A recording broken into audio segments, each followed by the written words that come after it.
Well, good evening. It's great to be here. Thank you for joining us on Good Evening Portugal. We've got a very special show for you lined up this evening on the Portugal Club. My very special guests are António Barbosa, the man in the Minho this evening, live from there, and from the East Coast of the United States, where it's, I think, very exciting at the moment. We have Michael Maxwell. So let's bring on António. Good evening to you, António. How are you? Tudo bem? Boa noite. Great to Good see you, my evening. friend. Lovely to see you. And let's get our friend Michael on to join us as well. Good evening to you, Michael. What's it like in the United States today? Well, the weather's lovely. We're enjoying beautiful sunny day here. But yeah, lots of conversation around the obvious topic of voting and all that stands for, and the impact that potentially has on Portugal. Absolutely. Now, last weekend, I think it was, or certainly in the last few days, Prime Minister of Portugal, António Costa, your namesake, António Barbosa, was at the Web Summit. And I think he was being greeted there because he had a really nice product to share with the world, the digital nomad visa, of course. Quite the exciting visa that's going around the digital nomad world. Mobile workers, people seeing Portugal as a great destination, all well and good. What a great venue to be talking about the digital nomad visa Web Summit. But during his speech there, it slipped out in the conversation that he was a little bit doubtful about the golden visa, which I think sent a little bit of a panic and a shock around the world. Well, certainly in Portugal and around the world of those people interested in the golden visa. And you were quick to respond with an article, Antonio, because I don't think you were too keen on Senor Costa's what he let slip during that speech. Tell us what your reaction was. My reaction is, well, first of all, hello, everyone. Good evening or good morning, good afternoon, good evening, where you are. And Michael, you're going to give us firsthand experience what's going on there in the U.S. I mean, we've been getting a lot of Americans deciding to move here, but we'll see after today. Maybe the numbers will only increase. And, my first reaction, Carl, it really was about sometimes people that are in Lisbon, they really need to come out into the interior rural countryside, get out of Lisbon a little bit, visit the countryside. There's still plenty of opportunities for people to invest, Yes. and because, the whole reason for the golden visa and was to really bootstart our economy. I think he has a very quick or short memory of when we were bankrupt in 2012, and these programs were created specifically to draw foreign investment. It worked well. Anyone before 2012 definitely saw what Lisbon looked like. And if you go now, or Porto, or any other major city, even some parts of the interior. And so my first reaction was like, really, this is just another, I don't know. I think it's probably maybe taken out of context, but the reality is it's something that, with all and the truth is, now in Lisbon and Porto, and Michael will get into that as well. We'll talk. Lisbon and Porto coastal cities, you can't even use the golden visa, right, to buy property. And the truth is that the golden visa represents a small amount of what is done in real estate and actually volume, but it creates so much of an economy around that. People spending, that are investing here. I mean, from other countries, right? I mean, we're talking about like in India, hotel owners that investors from all over the world and that have contributed to jobs, the economy, the taxes that they pay, because the golden visa is a process that has a lot of fees associated. It's all that money we would never receive, and we take it for granted sometimes. In Portugal, we have these beautiful services. That's why people are it's attractive. But at the same time, I think he forgets that all these tools that are created is just to help not only, and even Portuguese people coming back, right? That we want to repatriate them, labor, medical doctors, engineers. So we got to have conditions for them. And when you open your mouth, and I think you just say certain things, whether it's out of context or now, I think it had to do with the digital nomad visa. Maybe we see the end of it. I hope not, because there's still a lot to do for Portugal. There really is. So I'll keep it at here. Those are just my quick thoughts, and then I'll go more deep into it. Yes, because I like to base my stuff, my opinions on data, and I have the data from the past, and I have what's going on. So, but we'll get into that, and I'm sure Michael has some opinions as well. Well, there's certainly a political dimension to this, isn't there? The political left, I think, make quite a lot of noise about the disadvantages to the Portuguese society of the golden visa, but that's only part of the picture, of course. We'll say good evening to Rafael de Furia, not your average globetrotter, who I think has his misgivings about the digital nomad visa. You might want to share that in the comments as well, Rafael. Very good to see your YouTube video about that. Something's not quite right with it for you. That's the DN, the digital nomad visa. But great to have you here this evening, and keen to hear your comments about Portugal's golden visa as well. This is the article that you are keen to write, Antonio, on Infinite Solutions, infinite-solutions.pt, and there you are, the two Antonios, and your response, which I will post into the comments as well, so that people can actually have a look at that while we're talking this evening. I think, yeah, a lot of it political. Let's talk to Michael, not to keep Michael hanging on for too long here.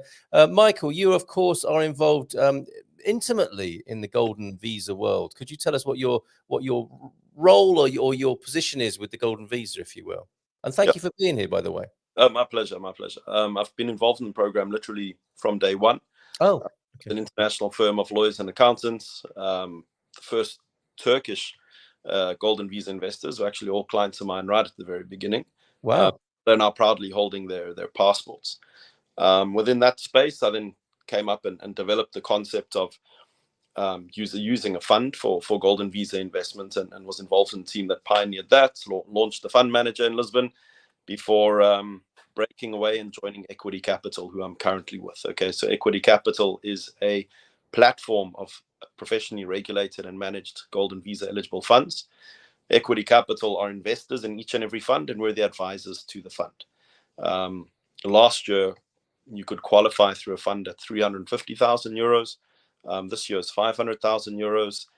So volumes pulled back a little bit this year, but still very, very satisfactory. And a lot of that is driven by needs out of the US, which, leading back to the Prime Minister's comments, I think we're going to be entering into a couple years of pretty tight capital. You know, money's not going to be so easy to come by as it has been.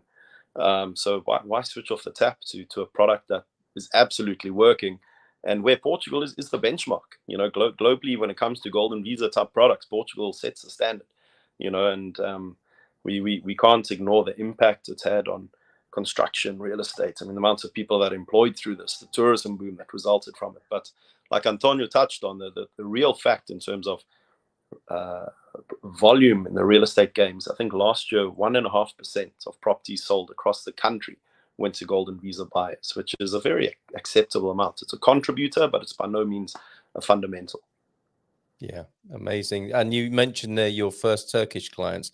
Can you give us an idea of the spread around the world that the golden visa in Portugal has attracted, and maybe say a little bit more about why it's so successful and why people love Portugal so much?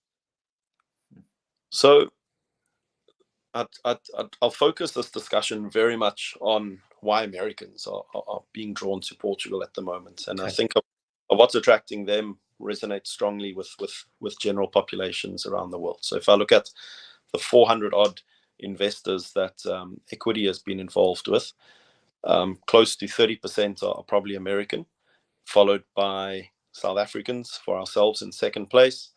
Third place would be Turks, followed by Brazilians, and lastly British passport holders who, you know, post-Brexit, a lot of them are still looking to keep some sort of EU footprint. Crowd to Portugal, thankfully, are things that I think speak loudly in time of plenty or time of crisis, and that is quality of life. It's a lifestyle, affordability, it's that great work-life balance, you know. And if you think about it, the fundamental pillars you want in society and life, your security, climate, affordability, infrastructure, healthcare, schooling, security in Portugal, all of that is a solid 7, 8, 9 out of 10. You know, I spent time living in London, love the city. It was absolutely an amazing experience, but you know, your weather's a 6 out of 10, your affordability is a 5 out of 10. You know, Portugal, that comfort zone, you know, and no matter how hard you work, you just can't shake the feeling that maybe you're on a little bit of a holiday at the same time, you know, and that's completely unique. And when I speak to people in America, it's very much the same thinking behind your southeast migration you're seeing here. You know, a lot of people leaving East Coast, West Coast for the likes of North or South Carolina. Georgia, Tennessee, Nashville is booming. And that's really a lot of people leaving California and more expensive states. They're looking for access to schooling at a better price, work-life balance, and of course, never harms lowering your tax bill either. Mm. Well, great. Certainly singing the praises of Portugal there, and an interest from all over the world. Yeah, and you've been with the silver. I'm distracted by the Silver Coast here. Comment that Amelie's making. The golden visa. That's quite a nice combination, isn't it? Settling on the Silver Coast with a golden visa. That would be an ideal combo. But you've been with the golden visa right from the get-go. And having an amazing success with that. And your company, if I put this onto the screen there, you are eqtycapital.com, equity capital, and we can show people the website here with the EQTY equity there. And of course, as we scroll down, we see you in the team. It's a beautiful website. You're dealing with some amazing projects. There are other ways to invest in Portugal outside of the Golden Visa program. Do you want to touch on those briefly as well, Michael? And just let me just before Michael, I think it's important to keep in mind that, like, you just had that comment about the golden visa, right? You cannot buy a property in the Silver Coast unless it's a commercial property, not residential. And Yes. so if you want to invest definitely in the real estate market or in the prime real estate market, you can't do it in Lisbon or Porto or any coastal area, right? Yeah. And so this is definitely a great tool, and I can't say much more about it, because the truth is that it's an easy way of someone of actually investing in a market, in the real estate market. And Michael will talk about, and we could talk about how the real estate market over the years is always up and up and up and up and up. So about the appreciation value, but definitely keep that in mind, because you can still use the golden visa. In case you can't buy in Lisbon, hey, but I can be part owner of a share of a property in Lisbon, and that's going to appreciate, and that's prime. And but definitely, Yeah. Michael, I just wanted to say, because there was a comment there about the Silver Coast. So no, you're right. You're right to do that, Antonio, because has that been part of the political movement to change where the investment could take place? I think that was a response well, to that's some of the already political changed, pressure. Carl. That changed at the We're there, beginning aren't of we? the Yeah. year. Yep. Okay. But there are other vehicles for investing in the capital Porto and the Silver Coast that aren't the traditional methods of buying a property at a certain value. Michael will explain them. That's what it is, and that's where this in the U.S. it's actually probably known more as the REITs, REITs, which is the Real Estate Investment Trust, the funds, and that's where Michael specializes. Not only Golden Visa, but this, and he'll tell you all the benefits, because sometimes when we look at it, a residential part, there's a transactional fees of the property transfer tax. There's the of all the managing the property, the cost, the yearly taxes, and everything that owning a property, the capital gains. When you buy the property, you want to sell it within 7 years or 6 years, and the appreciation value. So there's benefits of using a fund, but again, it's a great tool. It's an option only for that high net worth individual. That's just my opinion, that it's concentrated on yields, on ROIs, wants to have the citizenship, wants to come to Portugal a few times a year, and has the great opportunity, because the residential, there's nothing wrong with buying a home, but if you want the basic same outcome and the result of ROI, yields, and appreciation without all the costs that go associated. Think about it, because somebody buys a property here, and when they go to sell it, they're responsible for 40% capital gains tax. And Michael, he'll have the mic, and you can explain where the exit strategy of selling the funds you don't incur those fees or taxes. So it's just that I like to step in every once in a while. I like You're to hear very myself, welcome to I like do to hear so. myself speak. That kind of No, you must do that. You must do that during the call this evening, and we'll respond to the questions that come up on the screen as well. Yeah, so back to you, Michael, on that. These other investment vehicles. Yeah, I'm grateful that, Antonio. I've been at a conference all day speaking to a lot of people, so I'm actually okay. We'll go easy on you. But what Antonio was referring to there. Yeah, in the general residency and citizenship by investment space, I think it's developed to such a stage where it should be considered an asset class in its own. And it's about time people start viewing it as an asset. And can the investment stand on its own feet purely as an investment, with the visa being a bonus? And I think a lot of the golden visa products out there, if we didn't have a visa attached to it, well, you wouldn't touch it with a 10-foot pole. It's a lousy investment. Invest in this property today and we'll give you your money back in 6 years, or hope to give it back. It's just it's bizarre what some people are promoting, and successfully so, because the golden visa is attached. And I think the concept of looking at something that is more regulated, something that offers more diversification, it's something that's more tax efficient, very much focuses on that aspect. And it's part of the reason why this route in particular resonates strongly with Americans who are very used to regulated products. And the general setup is you'll have your fund advisor and initiator, which would be equity. Every fund is professionally managed by a licensed and regulated fund manager, and they have fiduciary responsibility for the fund, and they're there obviously to ensure that anything that happens is in the best interest of investors. So from our own investment committee, we'd identify a potentially interesting opportunity, present that to the fund manager's investment committee. That investment committee will bring in a third-party opinion and evaluate the asset, and you're looking at JLLs and companies like that looking at it. And when they're satisfied that the investment is compliant in terms of the regulations of the fund, but also the commercials are sound, they then instruct the custodian bank that's also licensed, that's also regulated, to make the investment. And the custodian bank will run another series of checks. So any investment that gets made through the funds is going through this triple check system. Never mind the fact that then obviously the funds and the SPVs, the companies they invest into below, are also audited by your big four auditors typically. So it's a very robust and well-governed structure, and it's something that just as an investment is really interesting to do. And well, your bonus on top of that is the golden visa. Okay. And by definition, funds that are eligible in Portugal are venture capital funds. Okay. Fundo Capital de Risco.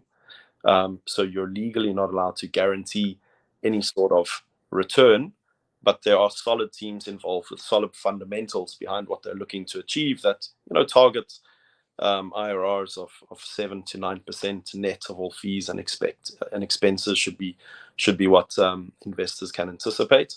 The funds are tax neutral from a Portuguese point of view, so long as investors in the fund are not Portuguese tax residents. So if it's a Portuguese tax resident investing in the fund, it's a 10% withholding tax on profits paid out. But to any non-resident investor, there's a 0% withholding tax out of that. Well, and also, Michael, and I'm not sure if you mentioned it. I think it's also good to mention that, the Golden Visa, well, the 500,000 euros investment is with Golden Visa, and that's somebody that wants to invest in the property fund, and they don't want the Golden Visa passport, or they don't have to spend 500,000 euros. 500,000 euros is the minimum required by law, as you had earlier said. As of this year, until it was 350,000. It went up to 500,000. So if somebody wants to invest, there's a minimum amount, right? I think it doesn't have to be 500,000, right, Michael? Yeah. So investors are coming in from 50,000 euros. We started this adventure in April last year. Okay. By the end of the year, almost 3 funds were fully subscribed for, so it was a little over 70 million euros of capital raised, Golden Visa investors. And last week we passed the 100 million euro mark in about a year and a half, which for Portugal is quite substantial. I think in America that's a very big drop in a very small drop in a very big ocean, but in Portugal it's the other way around. And it's really the case. The Portuguese like to think that 500 years ago they discovered half the world, but it seems like in the last 5 years the other half's discovered Portugal. And that's brilliant. What a brilliant way of putting it. Well said, Michael. Yeah, and the general structure of these funds, and what we've done is we've put together a platform of your 25 leading real estate developers in Portugal. We've negotiated first access to licensed projects that they launch. Your biggest risk in Portugal in real estate is your licensing. You could be looking at 4 years of pre-approvals before you can put a spade in the ground. Okay, so when a developer launches a project, we get first look at it. We cherry pick the best units, or the units that have the most efficient use of space, or maybe the best view, the biggest terrace. I mean, Antonio will know, in any big projects, the good units go quickly, and then you got the sales risk on the bad units, which is not something we want. So we're cherry picking the best units from the best developers and the best locations. We're getting in with a pre-built discount, a bulk purchase discount. So when the property is delivered, you're looking at, say, a 10 to 15% appreciation on the unit, and you're looking at about a 2-year build period, which is obviously solid upside. But more importantly than that, it's actually downside protection at the same time. And rule number one, of course, is not to lose money. Yeah, I really can I backtrack a little bit because I really want to understand this and help other people understand this. So, the traditional understanding of the golden visa, there are these thresholds of 500,000. It was 350,000. It's back up to 500,000 now, and it was seen as a way of getting a great passport for a great country with access to all the rest of the EU countries once you are a resident of Portugal with that passport. Now, what the transition you're talking us through here is to see more of the investment side and to change the orientation. Could you take us through that one more time there, that shift that you're talking about, that paradigm shift that goes with this golden visa, particularly in light of what the Prime Minister was saying? Yeah, so I think this market has evolved and it's become sophisticated enough that there should be solid investments that people are willing to pursue without their attached to it. And the visa is the bonus on top of it. When historically in this RBI, CBI sort of space and game, residency by investment, citizenship by investment, it's the visa or the passport that's the priority. And well, if you get your money back, then that's a bonus, Okay. and no need for it to be like that, and there are a number of great real estate options out there now. And, and Antonio being that sort of more boutique type of realtor that can find those little gems. He's the sort of realtor, I'm sure if someone asked him to find a house in Portugal that had a pink swimming pool a pink flamingo painted at the bottom of the swimming pool, well, he'd find it. You find it. So, Yes. Needles and haystacks. Needles and haystacks, Michael.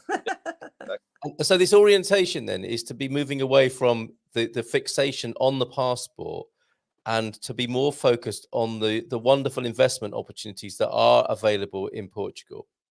Correct. And I don't mean only funds or the funds we're involved with. I mean, even in the real estate space, Yes. there's some neatly packaged things which are very much directed towards the golden visa market. Well, from an investment point of view, they're probably not that interesting. It's worth spending a bit more time engaging with someone like Antonio to find those little gems that are out there. Okay, and so thank you for describing the solidity of equity and this paradigm shift with the golden visa.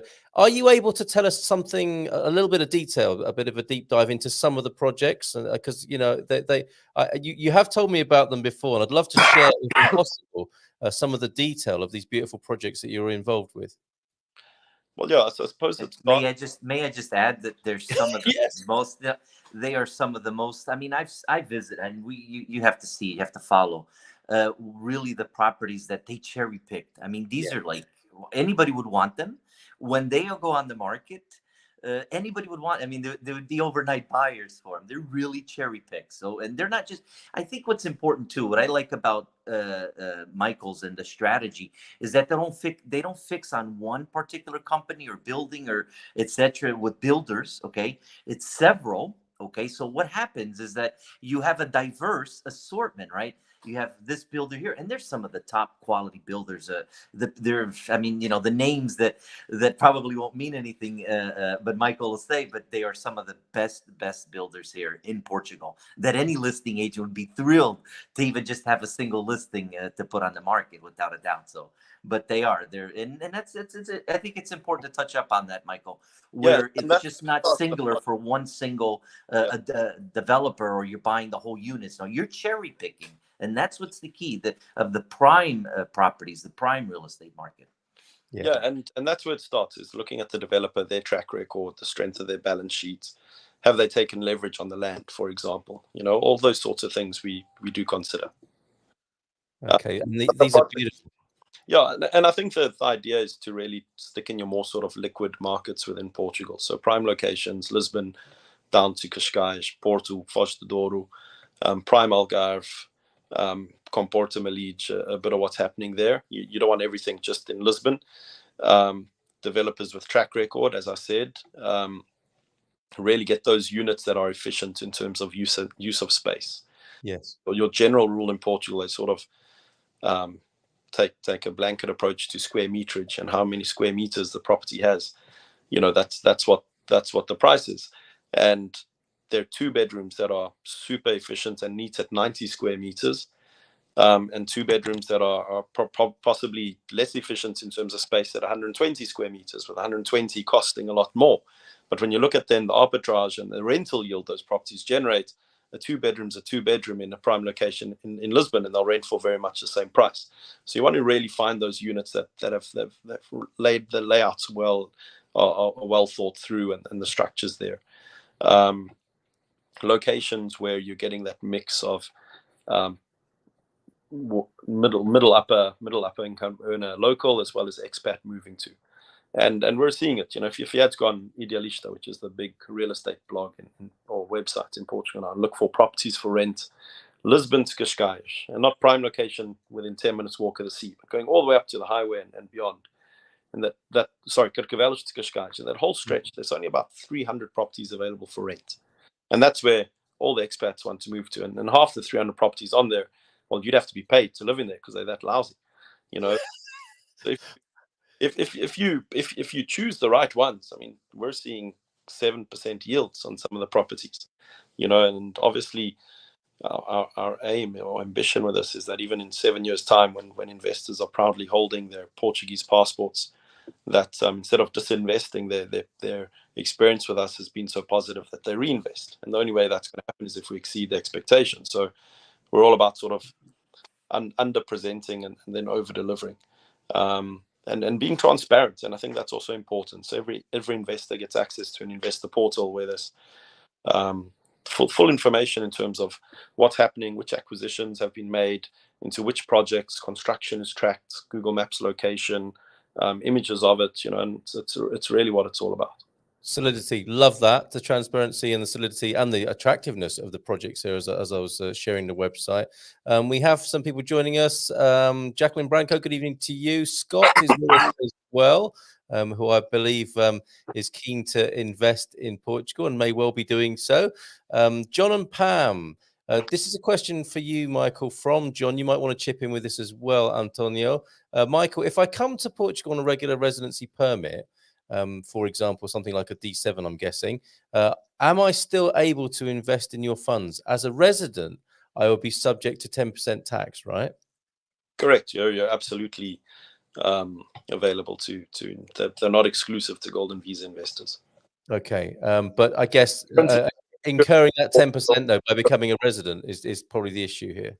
Okay, and I would just interject something there, Carlito, and actually I think it's from John and Pam, yes. right? John and Pam.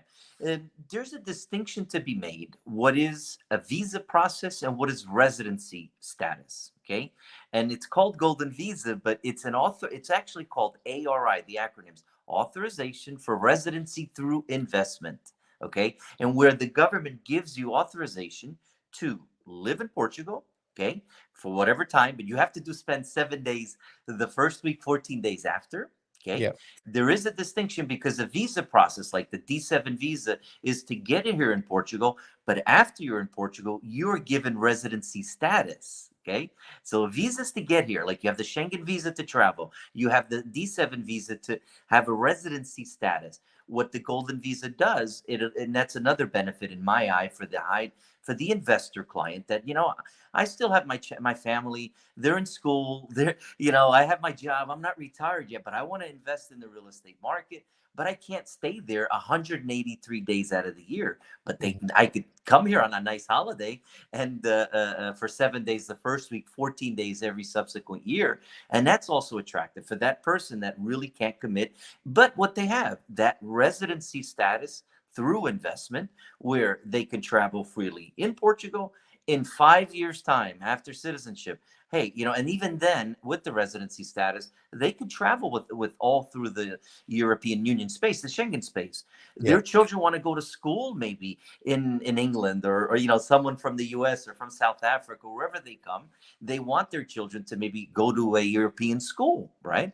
And that gives you, it's a door in for the future. I think it's guaranteeing your future. It's leaving a legacy, guaranteeing your future, securing a safe investment, not only for yourself but for your family. And that's where the process definitely has its value. So back to you, Carlito. The great benefits of the Golden Visa there. I think John's approaching this from the other angle, on a non-GV basis. So basically what I'm asking, Sis John, is if it makes financial sense for me as a non-golden visa resident to invest in equity in the funds you're talking about, Michael. Yeah, the difference is that 10% withholding tax. Yeah. Okay. Okay. Obviously, that's then credited against any personal tax liability there may be on that income. So it's still pretty efficient. I think 10% is not the nastiest tax rate out there. I think the sort of Antonio was alluding to this when he mentioned legacies, right? And obviously your golden visas are buying optionality, and that's important. But it's pretty cool being able to do an investment today that can positively impact on your unborn great grandchildren, because it's passed generation to generation. Passport once we have it, and that's having exactly. That's where I was alluding to, Michael. Being a South African, probably, the biggest gift my parents ever gave me was my Portuguese passport. It's made my life, enhanced my life tenfold. It's just made such a huge difference to my life. Yes, well, thank you. And we can hear your voice, Michael. You've been busy at a conference today. I think you've been doing a lot of talking. And thank you for coming here and talking with us this evening. Is there anything else we should know? I mean, one of the key takeaways for me is the investment threshold with equity is 50,000. We're not talking about the 350 or the 500,000. We're talking about units of 50,000. Is that correct? Correct. That's the minimum at this stage. That may be dropped further in the future, but for now, that's the minimum. And then the last takeaways, I think I'm equally passionate about Portugal, like Antonio. For people not to be shy. I mean, we were always delighted to share our experiences and positive and what worked for us or local sort of feedback. So whether we end up doing business together and Antonio has the same approach as I do with people or not, I mean, we're just happy to be ambassadors for Portugal and share the magic of the place. Well, I have noticed that. And so maybe it's time for you to rest your voice, Michael. Really appreciate you being here this evening and enjoy the rest of your stay in the United States. It sounds like you can't wait to get back to Portugal from what you said, and it's an exciting time to be in America as well. It is. I'll fly on to LA tomorrow and I'll be around LA and other parts of California, flying home on Saturday. Well, you legend. Thank you so much for fitting us in. Really appreciate it. Gentlemen, really enjoyable. So thank you so much. I appreciate it. All right. Bye for now. Thank you so much. There he goes. Michael Maxwell of Equity there with a different take on the golden visa. So I have António Barbosa, our man in the Minho, to myself now, who may want to say a little bit more about the golden visa and its impact. I think we should do that, António, for people who are interested in this controversy that the Prime Minister stirred up. It's there in your article, my thoughts on the latest declaration of golden visa investment from the Prime Minister, António Costa. Could you take us back to the time you mentioned, 2012 possibly, when Lisbon was looking a bit sorry for itself? People seem to have forgotten about that bit. Yeah, people have a short memory. People probably forget that we were bankrupt and we were under the help of the International Monetary Fund, and where they came in with their troika, okay, and the government at the time was it was actually a combination. It was the PSD and CDS, which is more central and right wing, and they created tools, okay, with the approval and guidance of the IMF, because Portugal was not in control of any of their finances. We were governed by them at the time. And so we created these special tools in addition to the non-habitual resident status, golden visa. And, you had to imagine what Lisbon was like, Porto, the city, buildings. It was nostalgic looking around. Look at you now, 10 years later, right? Where a lot of this investment that came, it just didn't come. Money doesn't come from the air. I always say this, it just doesn't fall out of the sky, Mr. Costa. That was my comment, my first thought. Like, yes. For us to have the benefit of having a great healthcare system, great education system, all these things, when the golden visa does so much, and it's a very little dent. The truth is it has very little impact on the real estate world here. Very little. I mean, and especially even now, even less since January, where you can't buy in Lisbon or Porto, the bigger cities. Those are predominantly where people are buying. And the reality is, people sometimes have the idea, the property values have soared. Well, guess what? They've soared all over the world. If you look at real estate all over the world, prices have soared. It's about supply and demand. Okay, that's and Michael alluded to where the bureaucracy here. If the government really focused more on speeding up the approval of the building, of the license, the construction, everything, it's a lot of bureaucracy. We're very good at a lot of things, and I love it. That's why I live here. It's the Alice of Wonderland for me. But if we look at it, what we're good at all the time, and that's what everybody at. But if you look at a European or just the world level, what are we bad at? Okay, there's two things: low wages, which is true. Yeah. That has to change. Low wages, but I would just remind people that the benefits we have. Okay, and who pays for this? Where's this money coming from? Is it from we can't burden ourselves, Carl, and you live here, so with that high tax bracket that we're on, right? The only way we're going to have great healthcare, education, all these things that you gotta charge taxes. So if you have the foreign investment, you have foreigners, the tourism market, the investment markets, all even Portuguese, anybody. I'm not singling out but the reality is that we needed it, because if we didn't do these things, maybe we'd still be in a mess as of 2012. Okay. And the truth of the matter is that, if you come to Portugal now and you visit, wow, I mean, you say, what a difference. Anybody that was pre 2012 and comes now, you can see the difference that is made of that foreign investment, of people rehabilitating, because that's what the Golden Visa, this property fund venue, or the path, is only something that's been around for 4 years. Okay, so before it was just a rehabilitation, and that was the whole premise of creating.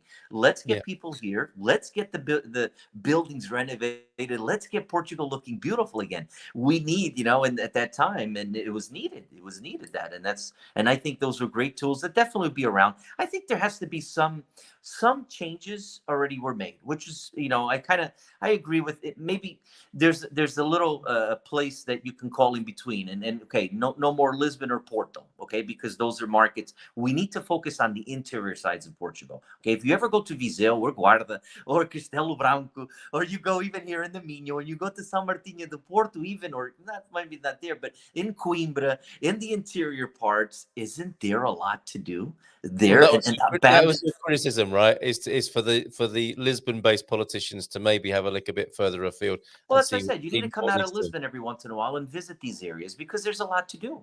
There is a lot to do. And what that Golden Visa does, okay, Golden Visa, or I look at it as foreign investment or tourists or people, what that does is they start requalifying a small little village, okay, that's been abandoned. There's only maybe 30 people living there, but they start building, whether it's for tourism or economy or whatever, people living there, paying taxes on the house, because nobody's paying taxes, right? So you're paying, yearly property taxes. Maybe a new bakery will open up. Maybe a new restaurant will open up. That's going to contribute to the economy. That's going to burden our tax burden, bring down.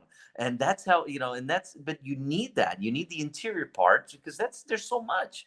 There's so much there. Why, Antonio? Let's bring in a comment from Raphael, the not your average globetrotter. True, they've soared all over the world, however, but they haven't increased at the same rate as they have here in Portugal. No, I think he's got that same Lisbon and Porto centric view, right? Because as you say, if you travel into the interior, where only 40% population of Portugal, as I understand it, live in on the coast and in Lisbon and Porto, right? And the rest of the country is neglected, which means as well it represents an amazing opportunity, because many of those same benefits that people are picking up and loving and coming from all over the world to enjoy in Lisbon or Porto or on the coast are available. That same soul of Portugal is available in the interior. Let's bring the digital nomad visa into it. What if there were redevelopments in the interior where digital nomads could work in these wonderful rural locations? Wouldn't that be a great rejuvenation, refurbishment opportunity? Yeah, actually, the central part of Portugal, okay, the central part, when you talk about Aveiro, Nazaré, Coimbra, Viseu, Lafões, Dom, that area there, central part, Santarém, that central part there, there's actually a great network for digital nomads, okay? There's some beautiful cities about that, okay? I can name 8 of them, 8 cities there. And they have co-working spaces. It's you have that, and that's going to bring another element to the economy. Okay, the Yes. digital, and I think when he was at the Web Summit, I think maybe it was taken out of context in this, and that's just my opinion. I mean, the way I see it is just that it has to do with techs and startups and everything, remote workers, and those are essential for Portugal. Of course they are. But that's again that's probably it's very minimal.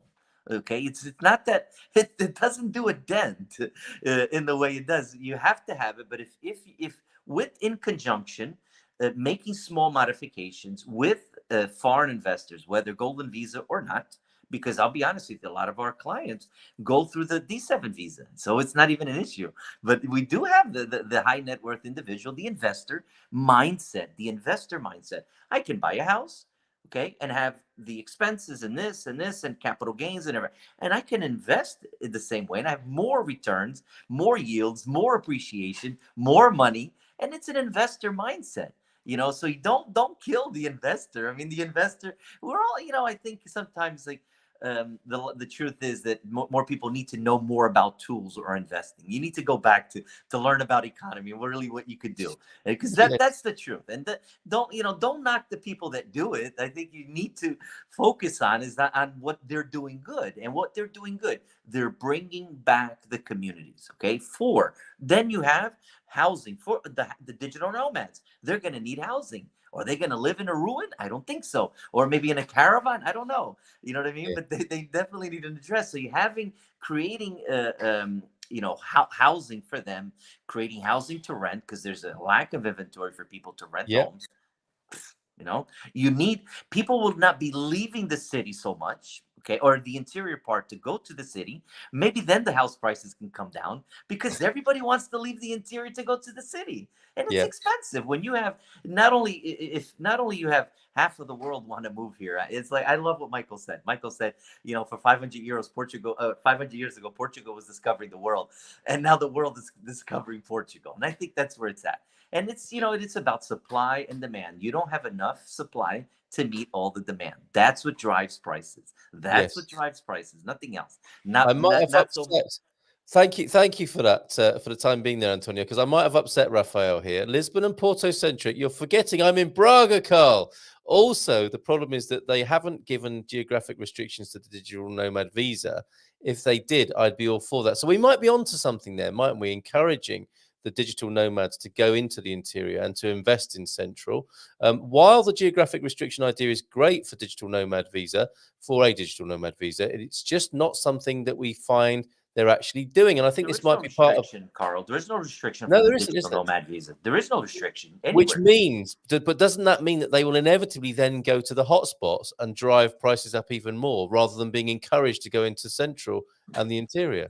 Supply and demand. Okay, Yeah. and then let them come, give them incentives to move to the interior part of Portugal, right? Yeah. Maybe some, and there's actually, I did write a post about it. If you go on my newsletter or my blog, and you could see, I chose 8 interior cities, okay, that have great conditions. Did you know that Portugal has the 17th fastest Wi-Fi in the world? Just so you know. So definitely I can believe it. Remote working is a thing here to stay. And I think it's great that Portugal, it introduced this actually October 30th. I don't know if you know. It was just introduced. The new laws of immigration went into effect. They were redone in July. But the digital nomad visa, why did the digital nomad visa become into the market? Because the only alternative was through the D7 visa. Again, it's about residency status. Visas to get here, residency status is to stay here. Those are two different things. And the digital nomad visa is only a visa for you to, it's called a digital, but it gives you authorization for a year. Okay. And you have to renew it every year. And it's 4 times the minimum wage. Okay. Minimum wage here is around 700 euros. You got to have 2,800 euros income. Okay, so you already gonna be contributing about 2,800 euros of the economy. So you're gonna be paying the rent, and but you gotta have that to prove, right? So that's 4 times the minimum wage. Yeah. I mean, I would encourage all the digital nomads of the world to come here and contribute to our economy, whether it's the bread maker, whether it's the coffee maker. Will that drive up prices? Well, then maybe that'll be a voice where the government needs to learn and listen that we need to get the wages up a little higher. Okay. Because then so all these things are important. Fascinating. Okay, so maybe not a bar. You can't shrink your way to greatness, can you? So let them come to the big cities as they are, which is attractive, of course. It has a world-renowned reputation, and sing the praises of Central and the interior, and switch them onto that, and have them coming into the countryside. And I mean, to me, that is the great pity of Carl, Portugal. I live, you know me, and I think most people they'll get to know me a little more as we go along. Yes. Also in the morning, everyone, right? That you do on every first Tuesday of every month. Listen, you could take the boy out of the country, but you can never take the boy, the country out of the boy. That's me. I love the countryside. I love the interior side. I wish more people. There's so much better quality of life. Like even where Rafael lives in Braga, it's you know what? There's Porto is Porto, but Braga has some great quality of life. One, it's lower cost of living. So that's for one. Number two, you have the Parque Nacional de Jerez. You have beautiful mountain. The countryside there. The interior parts of Portugal are beautiful river beaches. I think the quality of life, people are used to the cosmopolitan. Hey, I want to go to that nice restaurant. I don't want to go to the Tasca. Me and you, we love the Tascas. We love that chicken on the grill with the French fries and the rice.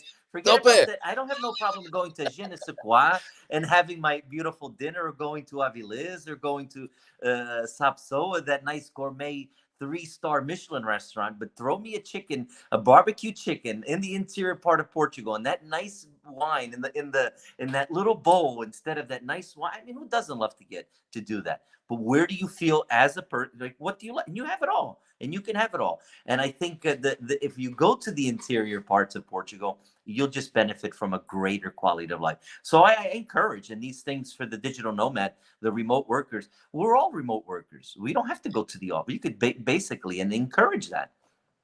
All right, superb. I think we should leave it there for tonight on the Portugal Club. We have a little bit of a VIP gathering that's growing behind the scenes, so we should go there. But I thank you, Rafael, for your contributions this evening. What's up, Rafael? You're making him hungry. I met, Carl, I met Rafael. Oh, you know this fella. Okay. Yeah, we're trying to get him on the show.